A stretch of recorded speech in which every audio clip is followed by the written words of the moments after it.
How's it going, Scrub Gamers? Welcome back to another video here at ScrubGames, and today we are back with another episode of our Understanding How to Build series, where we go over each of the leaders in a given set to help you understand how to build them to suit you and your playstyle.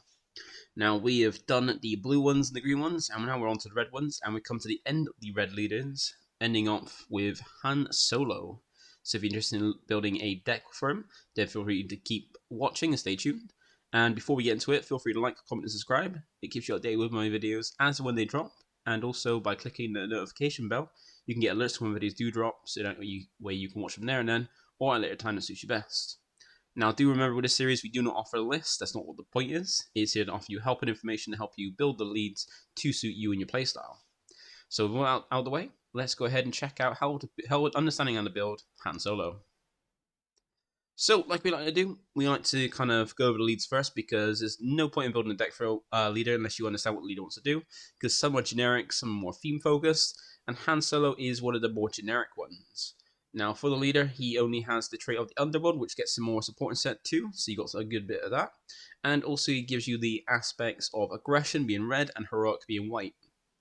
Not only that, but he does deploy quite quickly as well, which is not the quickest, but not too bad, and that is at 5 resources, so once you've got 5 resources down, you can deploy him, and he comes out with pretty solid stats at a 3-6, so a decent amount of power, and a decent amount of bulk. And the good thing about having a 6 health instead of like 5 or less is because there is the card Takedown, which can take out any unit that has 5 or less remaining HP, so leaders that have 5 or less remaining HP can only be taken out straight away by a card, and that's not something you want to have on your leader. Not only that, but Han Solo has a fantastic effect, and it's a great one, and probably one of the strongest ones from set 2. And it's the same in both arenas, well, when it's either deployed or in the leader area, just depends on where it is, what it does, if it wants to just use it, or if it wants to tap himself.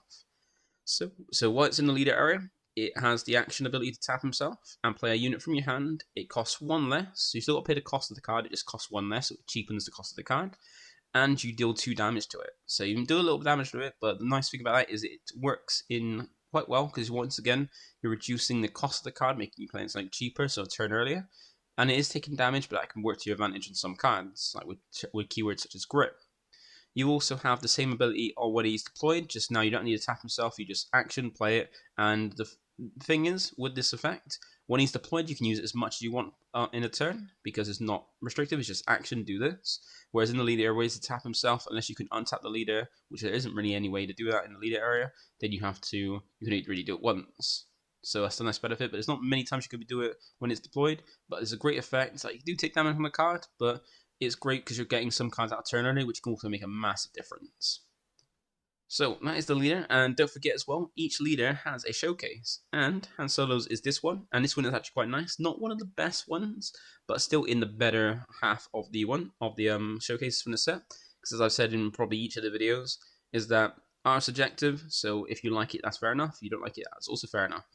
And with this set, I feel like half of them are very, very nice, very, very cool, and the other half are not so great, are not the greatest looking. And Han Solo kind of falls in the better half in my view. Like, it does look quite a nice leader, just not anything breathtaking, but still pretty nice. So that is the lead and the showcase. So now we go into the aspect difference, like aspect combinations. Because if you didn't know, with this game, you play using a leader and a base. And you have 3 aspects, basically, from what your leader and base is, because you have 2 that your leader always provides. So in this case, Han Solo will always provide you with the heroic trait, white, and the aggression trait, well, not trait aspects, being aggression. So it offers you heroic and aggression, basically white and red. And then depending on what base you have, you can have a 3rd aspect, which gives you one of these 4 combinations. So if you go for a vigilance base, which is blue, you then get access to white, red, and blue. If you have a command base, which is green, you have access to white, red, and green. If you go for a aggression base, you then have access to white and double red, so it means 2 red aspects to have access to those double aspect ones. And if you go for a cunning base, which is yellow, you have access to white, red, and yellow. Now these are beneficial and it's kind of helpful, and you might be thinking, well, why does it matter about different aspects you have on your leader and base, what combination you have? Well, in this game, you can play any given card, you put any card you want in your deck, and play out any card, and have no issue. Just when it comes to playing the card, that's when something called the aspect penalty can come into effect. And the aspect penalty basically means that if you want to play a card and any aspect on that card you want to play doesn't match what's on your leader or base, you have to pay an extra 2 in addition to the cost to play it out. So, for example, if you're playing Han Solo with a blue base Vigilance, you have access from the leader, white and red, and then from the base blue, so you have access to those 3 aspects. Now, if you wanted to play a card that is just blue, just red, just white, or a combination of red, white, and blue white, then they match on what's on your leader and base, so you'd have to pay the aspect penalty, you just have to pay what's the cost of the card. But with that same combination, if you want to play a green card, you don't have it on your leader or base, you have to pay an extra 2 on top, so if the card costs 3, because the green doesn't match, you have to pay an extra 2, making it a 5 cost in total.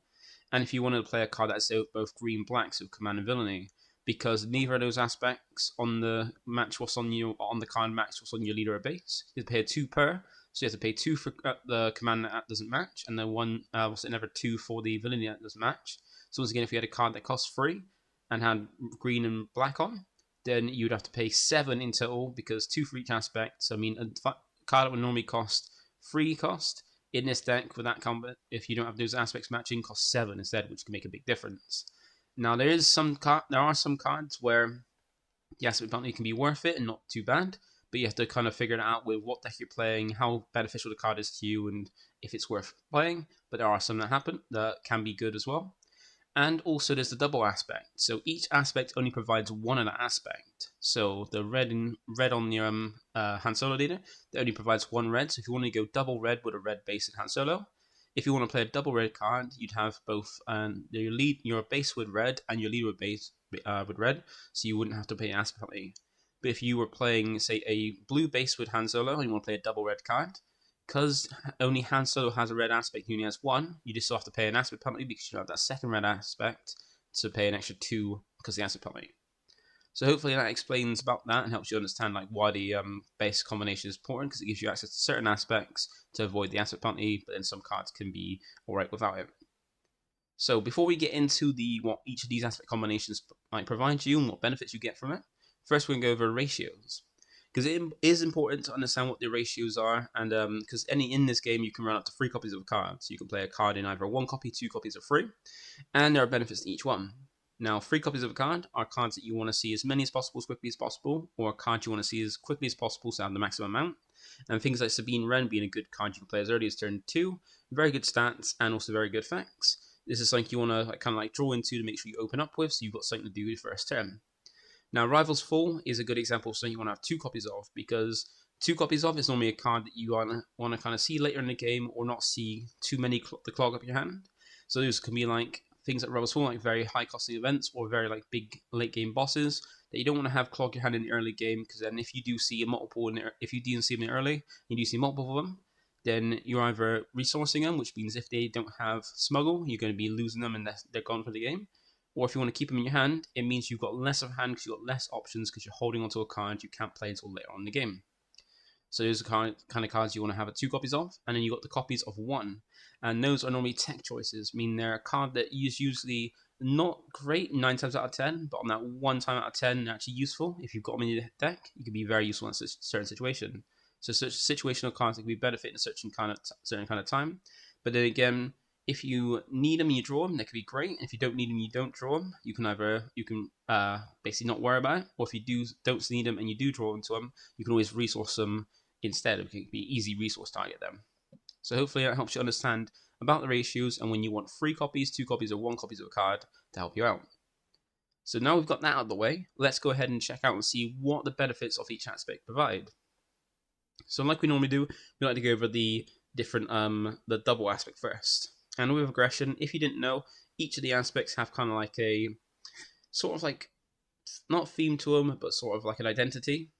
And with aggression, it's just almost like the name suggests, very aggressive, because what aggression wants to do is attack with maximum efficiency and dish out loads of damage, and it's a great aspect for anybody who likes a fast-paced game or fiery playstyle and wants to break through defenses and just hurl damage to kind of win as soon as possible.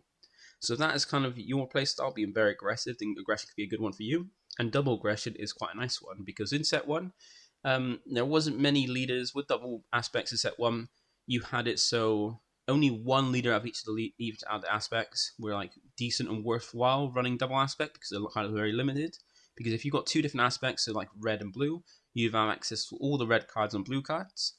So having a large enough wild pool even with set 1.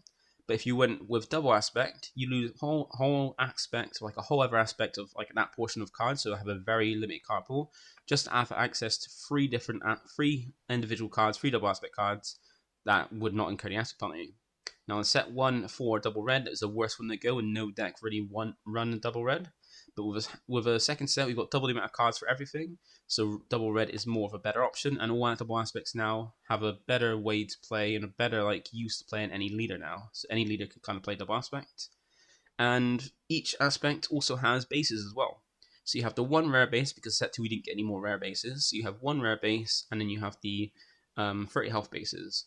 The difference between them is that you got the 30 health bases, which you got a fair few of them with different like places.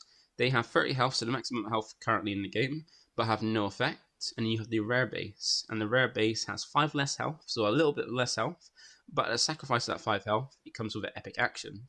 And these are actions just like deploying, where you can use them once a game, and they give you a nice little effect. And now none of them really want to really affect the leaders, but they do affect the non-leaders and can be helpful.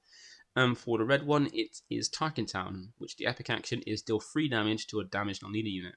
Now it doesn't outright just throw out some damage on anything, which would be pretty crazy if it did, but it allows you to finish something off you might not have been able to kill in one go.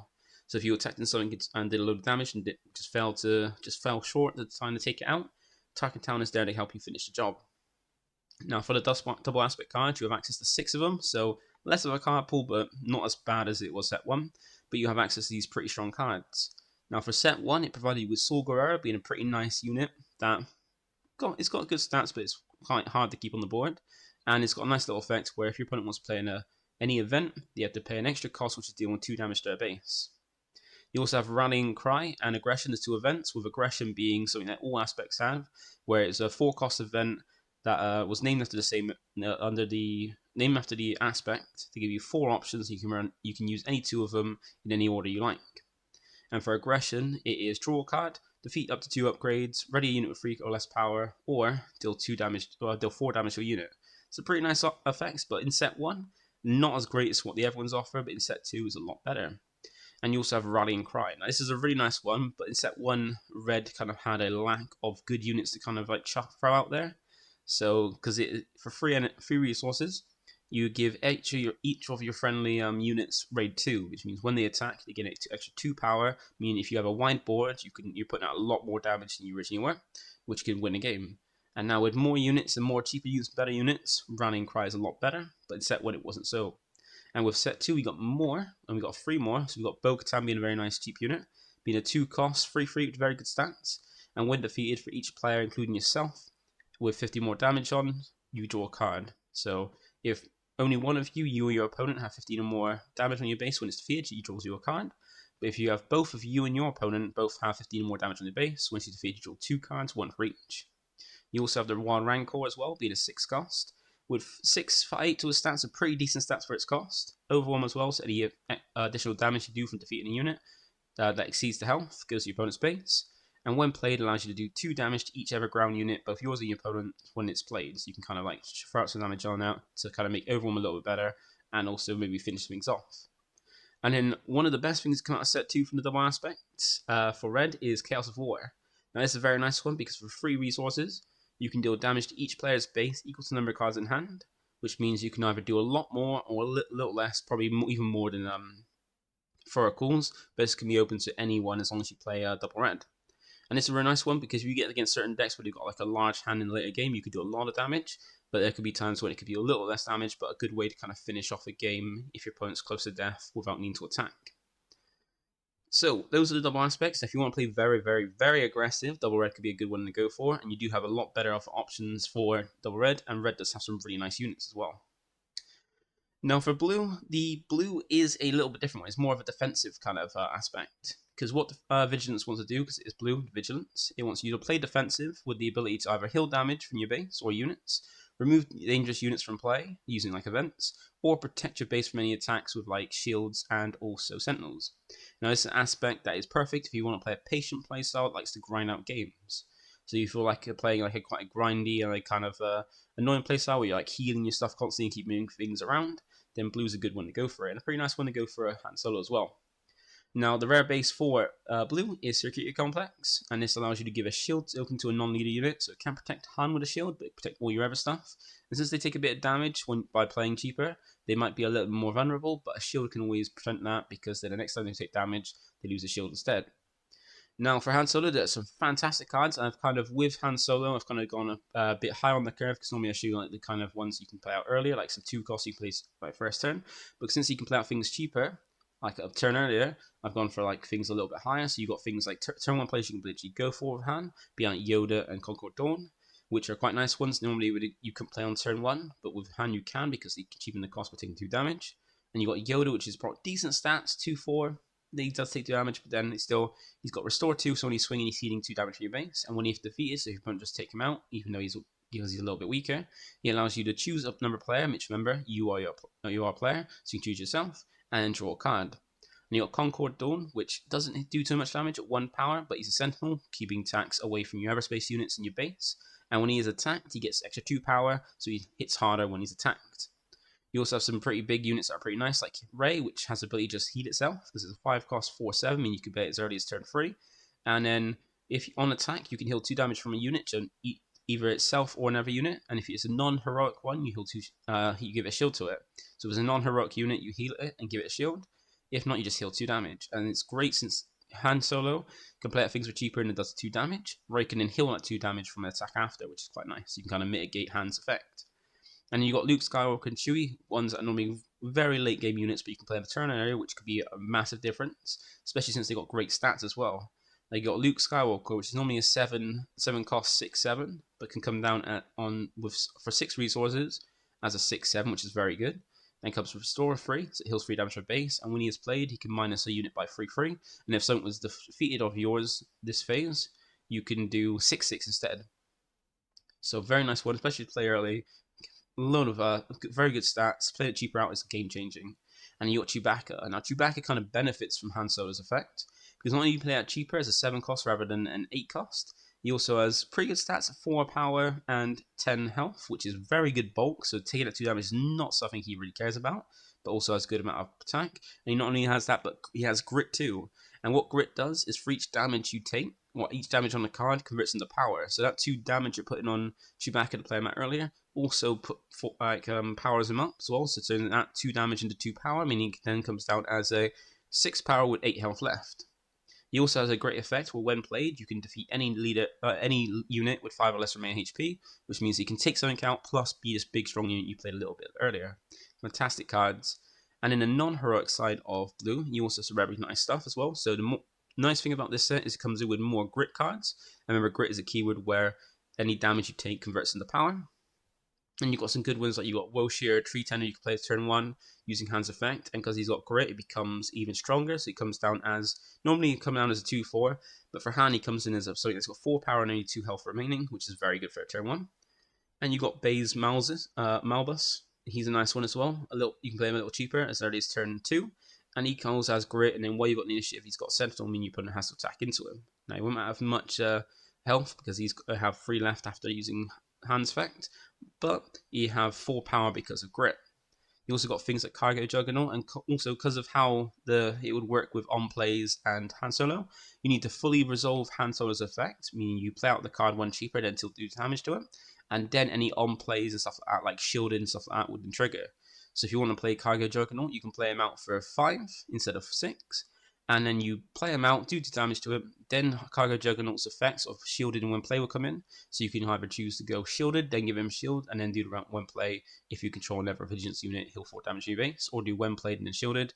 But essentially, by doing that, playing anything that is got the keyword shielded means it comes down, takes it to 2 damage first, and then it will gain the shield afterwards. So even though it's 2 damage, it's then shielded from any further damage once. And then you also have some nice upgrades as well, like Resilient, be a nice way to kind of mitigate Han Solo's effect, where it's a 1 cost upgrade, doesn't give any power, but gives extra health to kind of mitigate the fact that it's taking 2 damage from Han. And you also have Convert Strength to kind of mitigate its effect as well, which is a 1 cost event, like to heal that 2 damage you did from Han's effect off the unit, and also give an experience token. Now this is a card that can easily be used and is a great choice for resourcing as well, because it has a smuggle cost to kind of play it out a little bit more expensive, but have something to smuggle and play out later. So that's blue. So if you want like a very grindy kind of way to play, this is a pretty nice one to play, and this is probably the first one I'm going to try out because there's a fair few Wookiees you can play on both blue and heroic. So I'm going to try this out, and I'll have a deck profile up at some point. And then we have Command. So Command is one that's normally done very well in the heroic side for red, because you get a very nice base if you're a red leader with Energy Conversion Lamp, because its epic action allows you to play a 6 cost or less from your hand and give it ambush. Now you do still have to pay the actual cost of the card, you don't play it for free, but you gain ambush on the card, which is a very good skill, because what it allows you to do is attack the same turn into opponent's unit, the same turn you play it, because normally when you play a card it comes in rest mode unless otherwise stated, but ambush allows you to, when the card's played, restand it and attack into one of your opponent's units the same turn it's played, so kind of get attacking straight away. Now this is a fantastic one, and why it's one of the most overplayed bases in the game from set 1, and might even be into set 2. Now you get some very good cards in the light side of Han Solo. Some really nice cards you play out early. It's like your Sundari Peacekeepers being a nice one you play out turn 1. Only has 1 power and 5 health, but good amount of bulk to help survive from Han Solo's effect, to play about cheaper. Plus, it has 2 skills being Raid 2 and Restore 2. So when it attacks, it both gains 2 power and also heals 2 damage to your base speed. A very nice unit for this game and for Han Solo.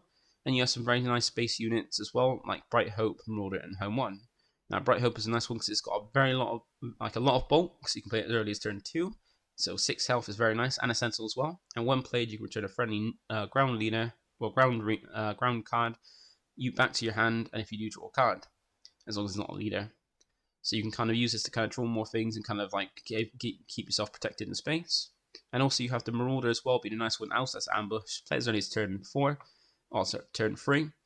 And as well, it has one played where if you got a card in your discard that's got the same name as choose a card in your discard and put it into resources in your resources if it shares the same name as a card you control. So that could be quite nice to give you a bit of ramp.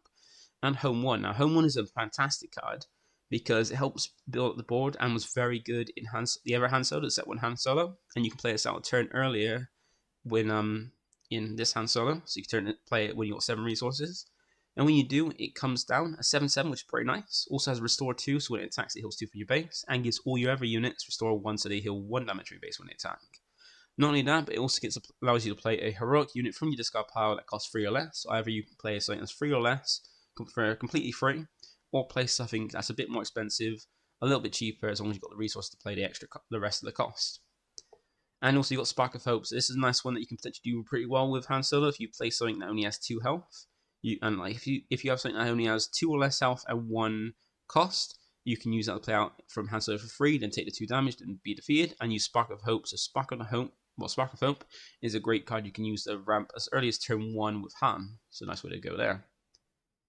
Now you also have some nice cards on the non-heroic side of Command, like Cobb Vamp being a very nice one, play it out, and also this one can kind of, even though it's got 2 health and will die from Han Solo, it's got an effect where when defeated you can switch the top 10 cards in your deck.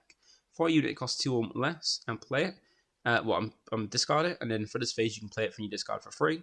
So you can kind of like play out something, like use this as a way to play out something with no damage, but play it from your discard or from your deck, and kind of have a better, more of a range of things to grab. You also have things like Steadfast Battalion. You can play it a little bit cheaper, so when Han does deploy, the leader's out and then gains the benefit of when attacking, allowing you to control, if you control a leader unit, give something friendly, anything you control, extra 2/2 for the phase, and as overwhelm. And even things like Reinforcement Walker, which are very high costing with a big bulk. Same with Arquitin's Assault Cruiser. 8 cost cards that you can play out as early as 7 resources, with a lot of bulk at very high health, with very good attack and very good effects. Like Reinforcement Walker, when it's played or attacked, look at the top card of your deck, and you can either add that card to your hand, or discard it and deal 3 damage from your base. So a nice bit of healing or more cards. And then Artiquins has one as Ambush, and then if it attacks and defeats a non-leader unit, you can put the defeated unit into play as a resource under your control, meaning you can ramp up one of your opponent's cards into your resources to increase your resources and remove something from their board. And also as well, you have some resupplies, more ways to ramp, because that's what Green wants to do, is ramp up and play out big things. Because I think I forgot to say what Command wants to do. Because Command is all about accelerating your resources and calling upon loads of units, so either go wide with your board, or strengthen up your units that you already play, or play out big, huge things that your opponent has trouble to deal with.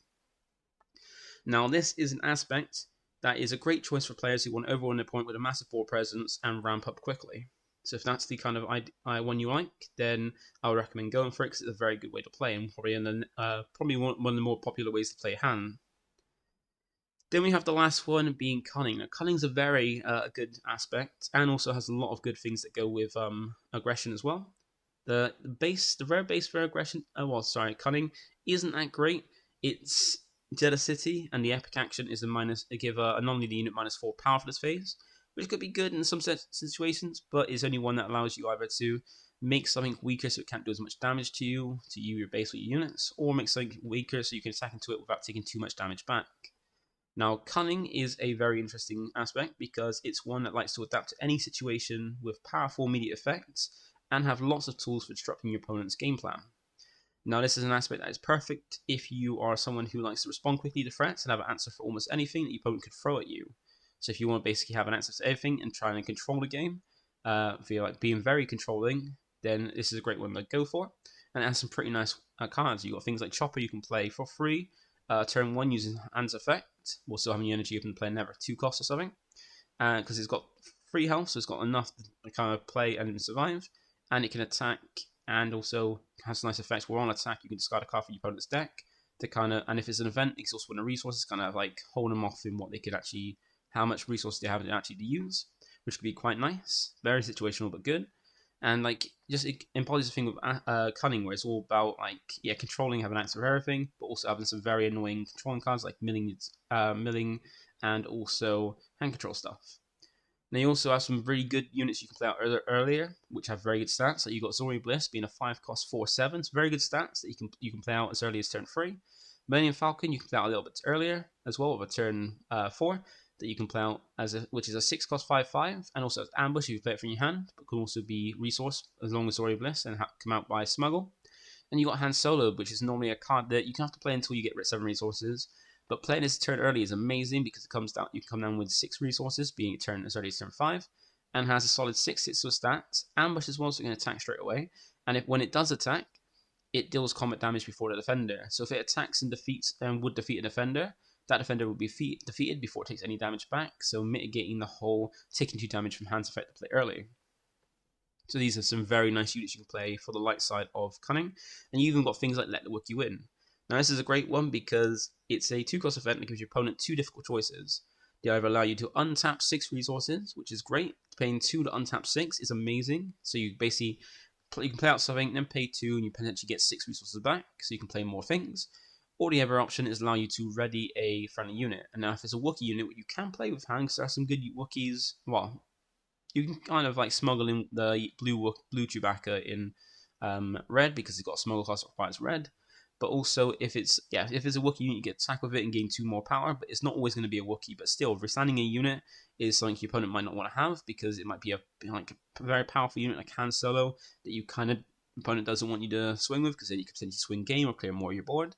So your opponent has a hard choice of giving you more resources to play more things, or untapping a unit can then get attacking or do more things like clearing board or pushing more damage to base. So very tough choice for your opponent. And you also have some very nice cards in just cunning. So you have things like Syndicate Lackeys, FS Nest, and Fennec Shan being very normally high costing units that can play out for a turn earlier, being like taking a little bit less damage, well, a bit more damage because they haven't got much health, but then also have ambush so you can kind of clear board quickly as possible. So Syndicate Lackeys, 5 costs that can play on 4 resources as a 5/4 with ambush. FS Nest, which is a 6 cost, so it can play with 5 resources as 5/4, so same stats as Syndicate Lackeys, also has ambush, but has an effect where while friendly units attacking using ambush, the defender gets -3 power. So when you're ambushing something with one of your friendly units using ambush, then you get your opponents doing 3 less damage back, which means you can survive a little bit easier. And then you also have Fennec Shan being a very nice one, especially if you've got multiple cards, or a lot of cards, and more like different costing cards. Because she's also an ambush card, can be played on when you have 6 resources, so as early as turn 5, thanks to Han Solo, going for 7 or 6.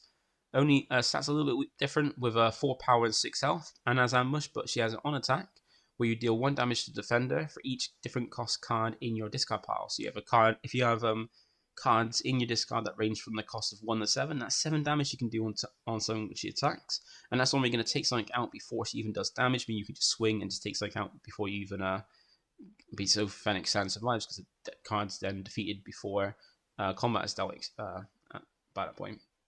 You also have some very good upgrades and events, like Jetpack being a very nice one, a 2-cost event upgrade that you can even resource, because you can smuggle it in, because it's got smuggle cost. Gives you 2+ power, but it's very nice because when played, you give a shield token to attached unit, but then at the start of the pre-root phase, at the end of the turn, you lose the shield.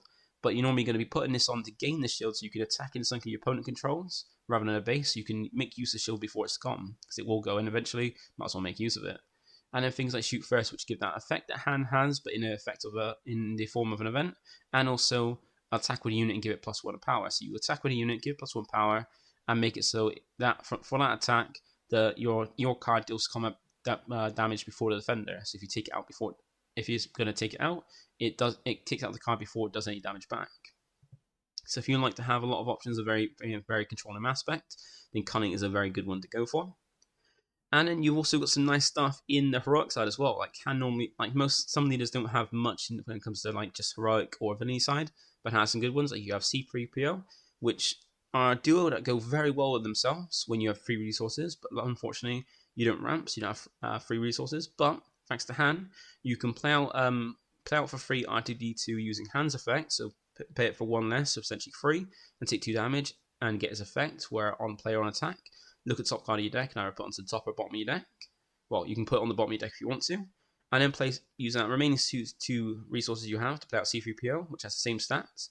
And also on play to attack has an effect, but this time you get to choose a number and then look at the top card of your deck. If it's that cost of the it's the chosen cost of if the cost is the chosen number, you get to reveal it and draw it. So you can basically play out R2D2 for free, look at the top card of your deck, keep it there, remember what the cost is, and then play out C3PO, then call that number, reveal to show that is the cost of the number you called, and that's your hand, gain some resources, gain some cards quickly.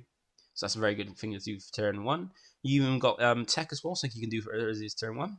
Because it's a free cost, you can make it come out for 2 on the first turn. It has 2 5s, pretty nice stats, and has the ability to give all your resources smuggle, with the smuggle cost being their cost +2 and their aspect icons.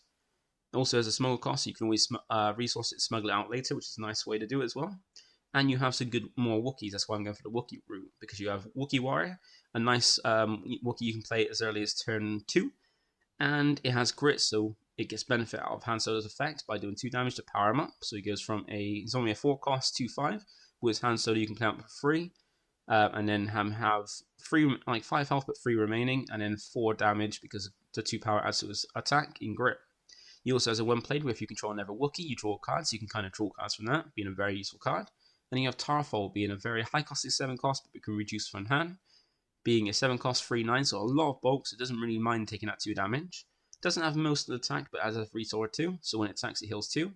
And has a great effect if you go for a load of Wookiees, being that when a friendly Wookiee unit is dealt damage, when a friendly Wookiee unit is dealt combat damage, and isn't defeated, including itself, because it is a friendly, I think it is, yeah, friendly Wookiee himself, that unit deals that much damage to an enemy ground unit. So you can even use Tarful to swing into a unit, take a load of damage, and then if it survives, which it most likely will with how much health it's got, it then does damage to another enemy ground unit, equals that much damage. You can take it 2 things in 1 swing.